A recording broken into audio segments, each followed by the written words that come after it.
அஸ்ஸலாமு அலைக்கும் வரஹ்மத்துல்லாஹி வபரகாத்துஹு. அதாவது 2000 வருடத்துக்கு முன்னாடி இருந்தவங்கெல்லாம் ஒரு 70 வயசை தாண்டிட்டாக்கா இந்த வார்த்தைகளை அதிகமாக சொல்லி கேள்விப்பட்டிருப்போம். நம்ம யாராருக்கோ மௌத்து வருது, அல்ல எனக்கு ஒரு மௌத்தை கொடுக்க மாட்டேங்கிறானே, நான்லாம் இருந்து என்னத்தை சாதிக்கிறேன், அப்படி இல்லைனாக்கா நான் என்ன பாவம் பண்ணேன்னு தெரில, அல்லாஹ் என்னை இன்னும் விட்டு வச்சுருக்கான் அப்படின்னு சொல்லி புலம்பலை கேட்டிருப்போம். ஆனால் அதே புலம்பல்கள் ஒரு 60 to 70க்குள்ளாரியே அந்த புலம்பல்கள் இப்போ கேட்க ஆரம்பிச்சிருச்சு.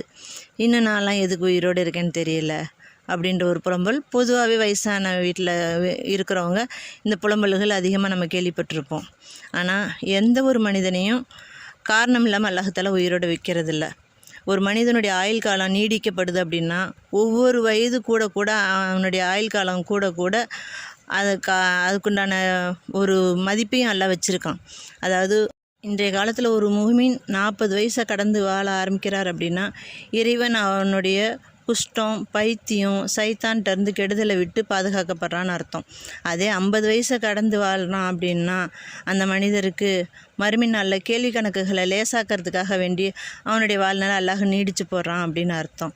அதுக்காக அல்லாஹ் வழங்குற கருணையின் பார்வை அது. அதே மனிதர் 60 வயசு வரைக்கும் வாழ்கிறாரு அப்படின்னா அல்லாஹ்வோட சிறப்பை பெற்று அவர்கிட்ட நன்மையான செயல்கள் அதிகரிக்கணும் அப்படிங்கிறதுக்காக அல்லாஹ்தாலா தன்னோட கருணையை அந்த மனிதருக்கு வழங்குறான் அப்படின்னு அர்த்தம். அதே மனிதர் 70 வயசு வரைக்கும் வாழக்கூடிய சிறப்பை பெறார் அப்படின்னா அவர் என்ன நன்மைகளை செய்யணும்னு மனசளவில் நினைக்கிறாரோ அந்த நன்மைகளை செய்யக்கூடிய காரியங்களை அல்லாஹ் அவருக்கு ரொம்ப லேசானதாக ஆக்கி தருவான் அப்படின்னு சொல்லியிருக்கிறாங்க. அதே போல் 80 வயசு வரைக்கும் வாழக்கூடிய சிறப்பு அந்த மனிதர் பெற்றுட்டார் அப்படின்னா அல்லாஹ்தாலா அந்த மனிதனுடைய பாவங்கள் அனைத்தையும் நன்மைகளாக மாற்றக்கூடிய ஒரு வாய்ப்பை தரான் அப்படின்னு சொல்லியிருக்கிறாங்க. இன்னொரு இதில் ஒரு மனிதர் 90 வயசை வாழும் சிறப்பை பெற்றார் அப்படின்னா அவர் முன் செய்த பாவங்களை மன்னித்து அவரை தன்னுடைய பிரியமான ஒரு அடியான ஆக்கிறது மட்டும் இல்லாமல் மற்றவருக்காக அவர் செய்யக்கூடிய சிபாரிசுகளையும் அல்லாஹ்தாலா ஏற்றுக்கிறான். யா அல்லாஹ் இந்த மனிதனுடைய பாவங்களை மன்னிச்சிரு, இந்த மனிதனுடைய குறைகளை மன்னிச்சிரு அப்படின்னு சொல்லி கேட்குற அந்த மற்ற மனிதருக்காக அந்த மனிதர் செய்யக்கூடிய தௌபாவையும் ரிக்வஸ்ட்டையும் அல்லாஹ்தாலா ஏற்றுக்கிறதாக நபிகள் நாயகம் ஸல்லல்லாஹு அலைஹி வஸல்லம் அவங்க சொன்னதாக நூல் ஹாக்கீமில் சொல்லப்பட்டு இருக்கிறது.